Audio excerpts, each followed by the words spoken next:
Hello, hello, everyone. Welcome back to the Design and Align Your Business podcast.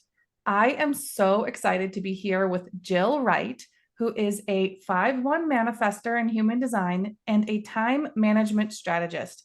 And y'all, this woman knows how to get shit done. Oh, yeah, I can sort of cuss on my own podcast. So fun. Well, Jill, I'm so excited for you to be here and share with our audience what it's like to be a manifestor in business, what it's like to help people get things done in their lives, and really show us what it's like to live in alignment. So, Jill, please introduce yourself.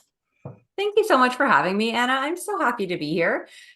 I love human design and learning how it impacts me and my business and my clients. But the most wonderful thing is we just keep learning about it, which is so great.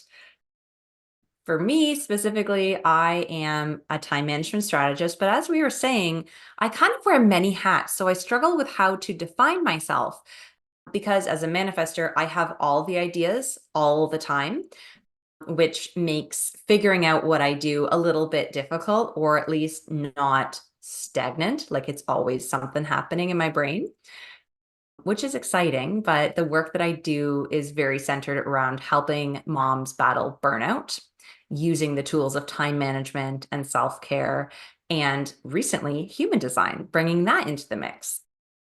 So it's a fun journey. I'm an author, I'm a podcaster, and I'm a public speaker as well as a coach for moms. So that's where all the hats come in. Ooh, real quick, tell us the name of your podcast so the audience can check you out as soon as they're done with this episode. Thank you. It's called Grow Like a Mother. I love that name so much. And it's interesting with you being not only a manifester, but having that 5-1 profile. And the business that you have built is really about forward movement. And you're meant to not only solve problems, but initiate. And this is such a powerful thing in human design, whether it's in your business or in your life. But understanding that some of us really need other people to help initiate the direction that we're going. So if you are a generator or a reflector, a projector, I mean, even manifesting generators in some ways, like we need to have this external initiation, like way of moving forward. And manifestors are literally designed for this. On top of the fact that with your 5 line, you're meant to help solve problems. So this is really a great combination in the business that you run, but also in how you can help not only your clients that you support, but the people like around you that are impacted by you, that hear your words, are absolutely going to like start making some movement. So I'm really excited to keep this conversation going because I can't wait to hear from our audience what things they're going to start implementing because of what they hear you say.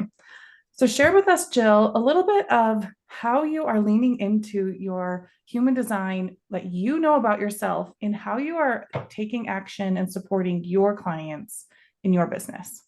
Yeah, I mean, it's two different things. So for me, for how I support my own self as an entrepreneur and a mom and a partner and all the things, right? I really got intentional about how I manage my energy. That was where it kind of started. I felt like I was given such a permission slip when I realized I was a manifester because I was like, oh, that's why I go hard and rest hard. Like, it's okay for me to need the extra sleep and the alone time because that's going to help me push when I'm feeling inspired and in the flow. So, having that knowledge shape the way that I went through my days, it gave me that permission to focus on taking care of myself and not judging the things about myself that I had previously thought were flaws, or I always said I was low energy. I'm just a low energy person. But it never felt aligned until I understood the human design, because I could accomplish more than anybody I know in a day when I'm having a flow day, right? Yeah. So understanding that really allowed me to shape my day, and understanding that I am supposed to be the one to have the ideas, make the decisions, pass them off, gave me permission, because I struggled with that. And it just felt heavy. And being able to say, oh, wow, that's okay if I need to pass off X, Y, Z part of my business or part of my parenting or part of my whatever to someone else who's more designed to do this type of thing, that's perfect. So I felt this like weight lifted learning about all of these things. And I started to think, okay, well, how can I use this further? How can I use this further? I even dove into when I'm supposed to eat. I'm supposed to eat when it's light out. Well, that makes perfect sense for me. And understanding all of these things really brought me to this place of being able to show up authentically.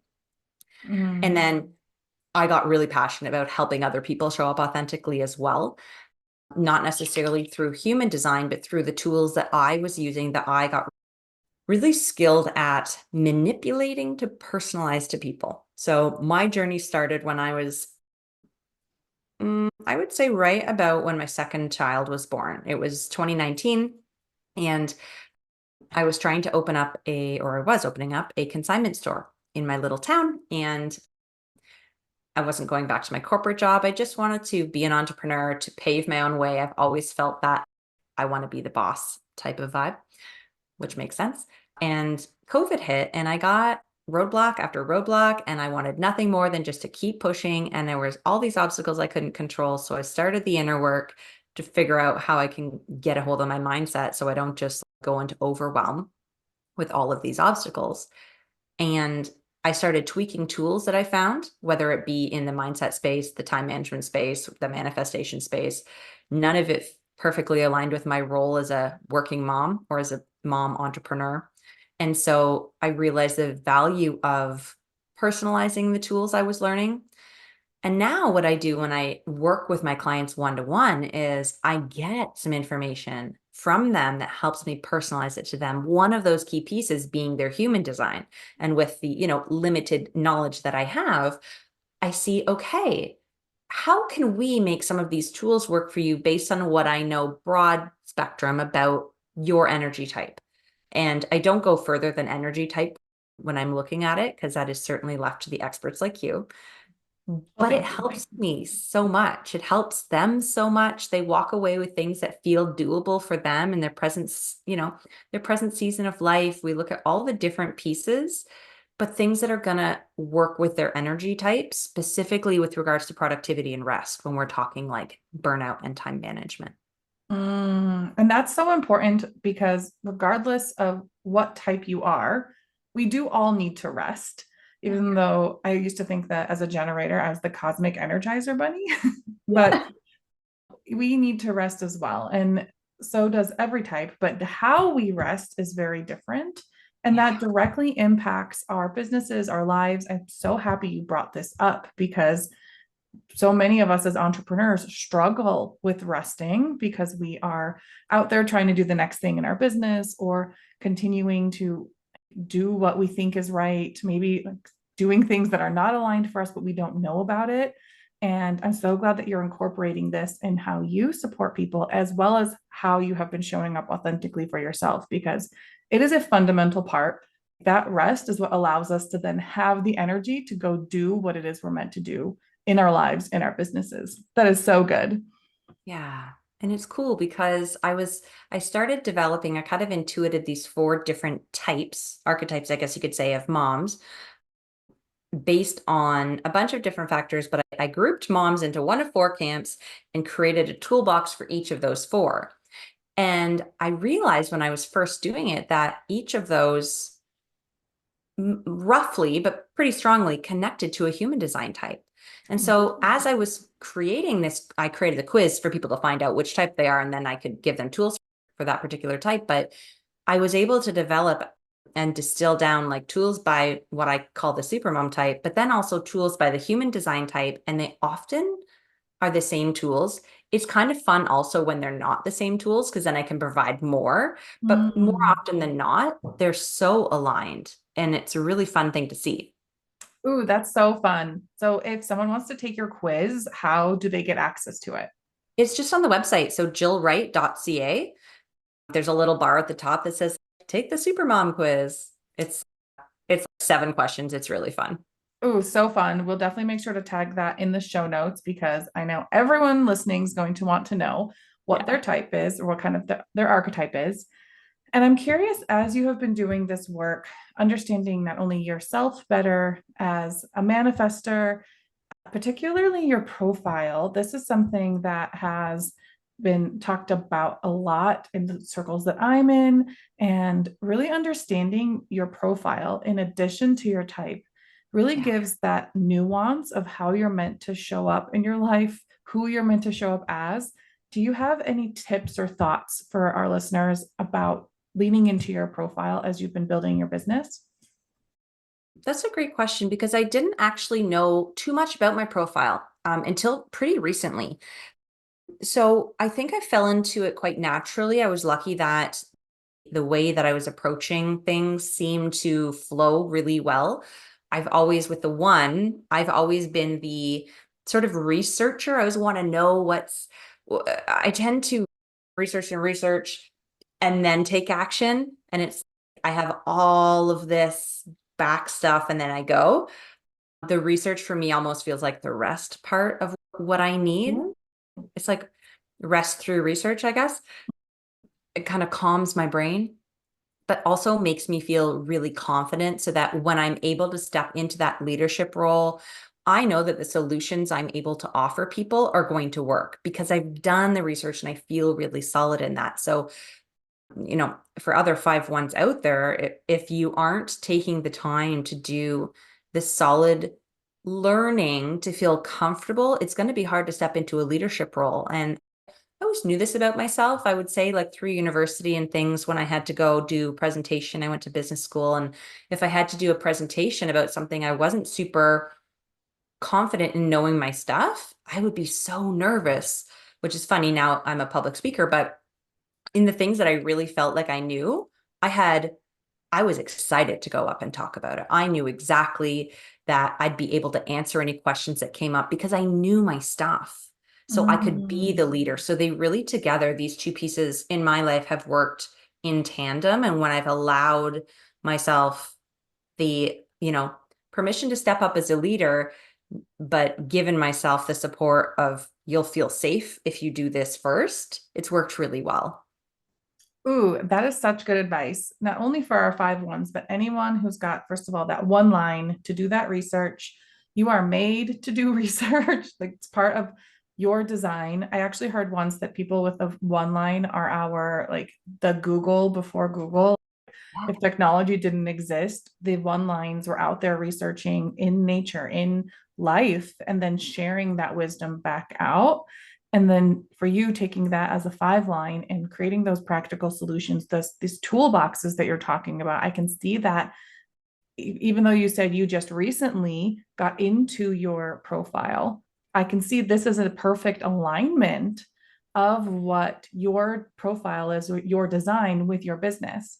And something I want to share with our listeners is that your design is yours, even if you don't know about it. Right. And so some people have been able to build businesses or are starting to get into that trajectory of being in alignment. But human design will help validate that so you can keep moving faster and know that you're on the right track. Or if something feels out of alignment, you feel you're not self theme of frustration or anger or bitterness or disappointment, that's telling you that maybe there's something that is out of alignment, and we need human design is a great tool to help us figure it out so you can get back into alignment. But what is, I think, the key takeaway here is that what is yours, who you are designed to be, and under the best circumstances, that's going to naturally happen anyway.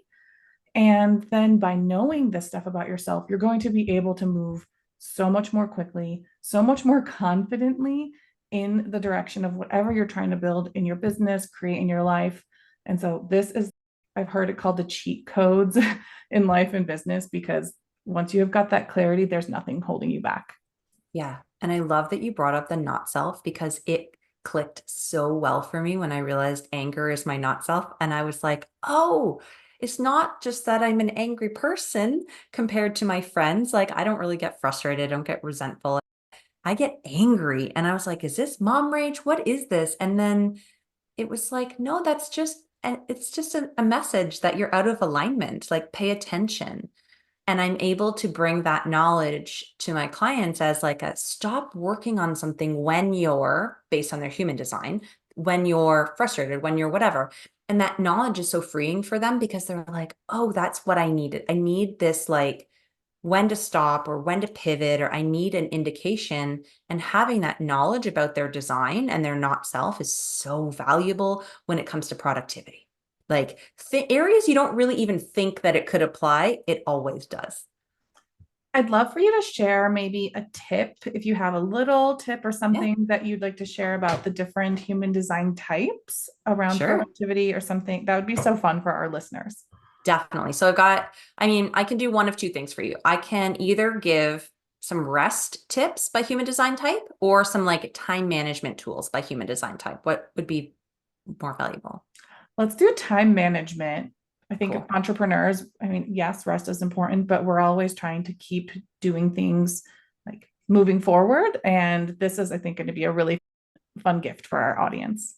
Yeah. Okay, cool. I love this. So I have maybe 10 for each. So I'm going to try and pick out the ones that I think are going to be the most valuable today. So we'll start with manifestors because I'm a manifester and I've kind of got this one down. For time management, it's really important for us as manifestors to build open time into our schedules so that we can go with the flow of when we're feeling either really like really in flow or really needing rest. So having a bit of an open calendar allows us to go with that flow state when we're in it and really rock it. But also knowing that if we need an afternoon rest one day, which happens to me a lot, that my calendar can allow for that and bringing a lot of flexibility in. I actually have a weekly planning framework that I walk people through that allows us some intuitive time management, some flexibility within building your week so it suits your human design type. But So some, good. So good, yeah, manifestors. Everyone make sure you're um, taking notes. take notes. Well, another thing that's really cool that I figured works well for manifestors is having different to-do lists. So I always have a to-do list that is for a high energy day and a to-do list for a low energy day. So I create them the night before based on what I've got going on. And then I wake up and once like the kids are at school and I can sit down and say like, how am I feeling? If it's a low energy day for me, then I can still cross off everything off my list, which feels really important to me as a list girl, on the low energy list. But if I have big, lots of energy that day and I just am flowing with a new idea, then I have a lot of things to do to help me stay focused on what I want to do. Lists are super helpful for me, or brain dumps to keep things organized so I don't get off track. Yeah. So low energy lists and high energy lists are good for manifestors. Ooh, pro tip right there. Yeah. Absolutely. Uh, So we'll move into generators. So Anna, you are in this camp. One thing that I really like for generators is having theme days. So for example, having one day that you can spend a good chunk of time on something. So like a marketing Monday or finish it up Friday. And this really allows you to go without feeling like you need to stop and do the next task. Like it's helpful for generators to be able to not have those restrictions in terms of how long they can spend on a task. I often find those breaks, if they know they're coming, generators can be like, oh, well, I don't really want to start because I only have the hour to work on it. And that can feel really frustrating. Something else for generators, have to lists and hope to lists. So just because ooh. you've got the energy to do it all doesn't mean you should do it all, right? So if you can start your week with a have to list, like 3 things, maybe max, that you have to get done that week, and then everything else can stay on a hope to list. And if you get to it, that's fantastic. But if you get consumed and wrapped up in your like 3 have tos and you don't get to anything else, that's okay. It can be your like running to-do list. But a have to, hope to situation can be really helpful. Ooh, that speaks so much to me. I love the way that you framed that up. Generators, I bet that feels good for y'all too. Okay, let's keep going. Yeah. Okay, cool. For the manifesting generators, I like to offer them a wind down routine. So they can come off of the go energy when they're inspired and working on something that's like a great idea or something that they're passionate about doing.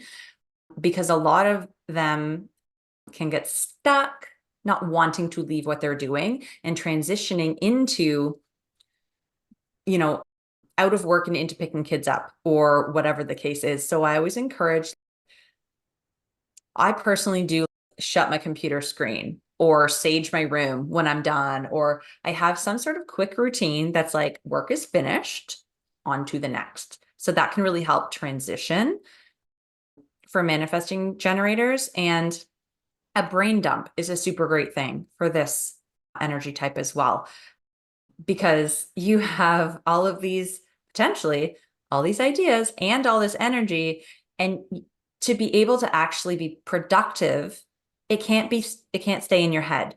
I find that the generator part of this type really wants to do. And so if you get bogged into the head, it can be disruptive. And so having a list of things that are like, get it out of your head, it's safe somewhere, you don't have to worry about it. You can come back to it when you've got the capacity and the time, or when it's time for that thing. A brain dump is a really fun idea. Oh, I do know some manifesting generators that tell me they do brain dumps all the time. But I love the strategy here where you're talking about not just having the brain dump, but then being intentional with the energy that they have to check the things off the list. So good. Yeah. Okay. So for our projectors, they need to know when they have the most energy in their day, and also know when they're going to need some time for themselves. So to be able to craft the day, I mean, these are tools that not everyone doesn't have the flexibility to craft their day in a way that works exactly for them. Totally recognizing that. As entrepreneurs, we have a little bit more ability to craft our days. But there are different ways we can work this in if you're not an entrepreneur as well. But working when you've got the most energy and taking advantage of that, but also scheduling in the rest. And another really great tip for projectors is to automate as much as possible and to use systems as often as possible, so that things kind of run in the background without you needing to be there to tend it. And you're able to still get the results, even if you're having that time where the scheduled rest is most important. Things aren't suffering in the business. Ooh, that's so good. Yeah. And I feel like not just the intentional scheduled rest, but like not feeling bad about it. That's a huge thing that I've experienced with anybody, but projectors particularly, and Yeah. manifestors actually. Yeah. And I think another thing that works well for manifestors and projectors is having scheduled breaks that they can look forward to, so that they know it's coming. You know, for Mm. projectors, I also think that having an extended lunch break can be really helpful. Or if you can manage it, a half day off every 2 weeks or Mm. something, and building in like prolonged periods like that. So good. So good. And then for reflectors, I love co-working for reflectors because they can borrow the energy of other people in this co-working space. So, for example, if you have ever done a co-working, this is how I do it anyways in the village, but I've got everyone logs on, we're on Zoom, we say what we're going to be working on for the hour, you put yourself on mute and you just sort of work. And then you check in with each other at the end of the hour, kind of celebrate what got accomplished, hold each other accountable if there's still work to be done. But the idea of having the energy of other people up in this space can be really helpful for reflectors. And just being in the being around people who are sort of energized and excited is really a good tip. If you can work from a coffee shop, or if you can work in areas that are going to give you that energy. And for reflectors, I like the idea of having an input day and an output day. So choosing a day where you're going to learn and take client calls and do your emails, answer emails, things like that, where information is coming to you and you're responding, but then also schedule an output day where you're creating your content, where you're going on podcasts, where you're doing these outward energy things, and knowing which day is which. So you don't necessarily have to mix and mingle in between. You can focus on knowing where you're at with input or output for the day. Ooh, that's so good. For reflectors, I've always heard that, the community that they surround themselves with is critical. And that is such a tangible, practical way for people that are reflectors to implement that. So, pro tips all the way around. I love it. Yeah.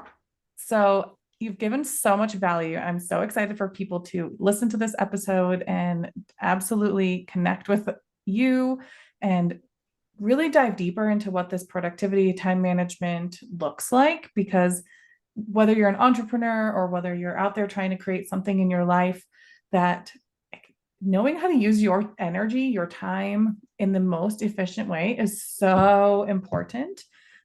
I'm so glad that you shared this with all of us. If you were going to think about, any person out there who is trying to figure out, what is the first step maybe that I need to take in order to start getting more in alignment, what would you recommend?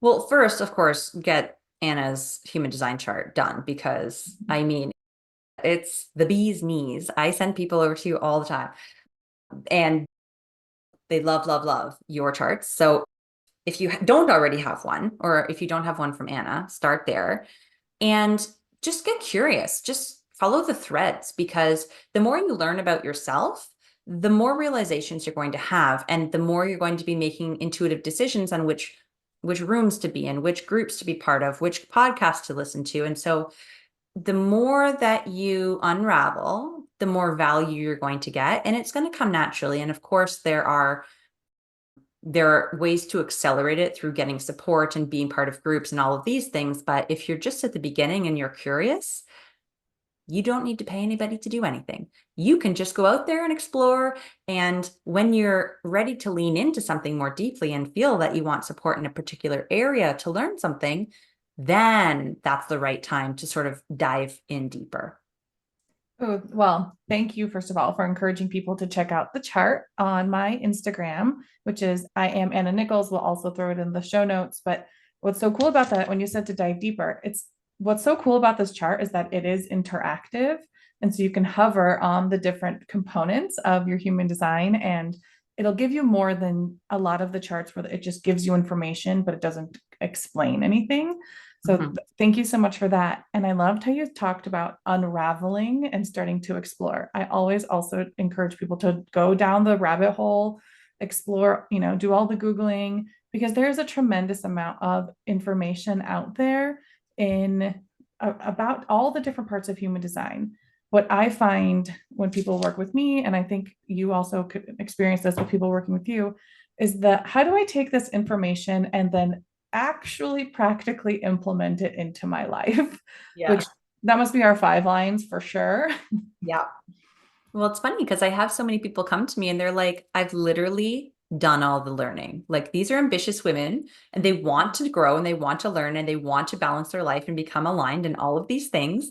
And they're like, is something wrong with me? Like it's not working. I can't understand. I have all this knowledge. And I'm like, the missing piece is that you need to personalize it. So let's do that together. And that's the same idea as when you're ready to work with someone like Anna on your human design and diving into it and seeing how you can use it to really enhance all of the areas of your life and your business. You're probably going to do a lot of the work beforehand, and then you'll reach a roadblock and you'll be like, what? Where do I go next? And that's why we're here, because we have the tools for you then when you're ready. Yes, absolutely. I love that so much. Well, if I'd love for you to share with our audience, how can people connect with you? What's the best way if they're ready to take that next step and connect with you to work deeper? Give us all the deets. Yeah, thanks. Well, the quiz is a super fun way to get to know me because you'll receive a couple emails with the details about your particular type, and you'll get to know my flavor, my personality through those. But if you're feeling resonant and you want to be in community with other people who are doing the same type of learning and growing as you, I have an online community called The Village, which is so much fun. And Anna's going to be one of our guest experts coming up. So you definitely want to get in there and see her. There's a free trial. So, no obligation. You hop in, you hop out, 22 days to check things out. And it's very much a come as you are type of community. It's carefully curated to be supportive and a bit of a sacred space for people who are just like us. So that's the best way to start. And of course, I'm on Instagram at Grow Like a Mother, and that's the name of the podcast too. Amazing. Well, I feel like you just gave so much value in this episode, and I am certain that you delivered way more than that in your program. So I am very excited to get to have you on the podcast, share your amazingness with all the listeners. And until next time, my friends, cheers to your success.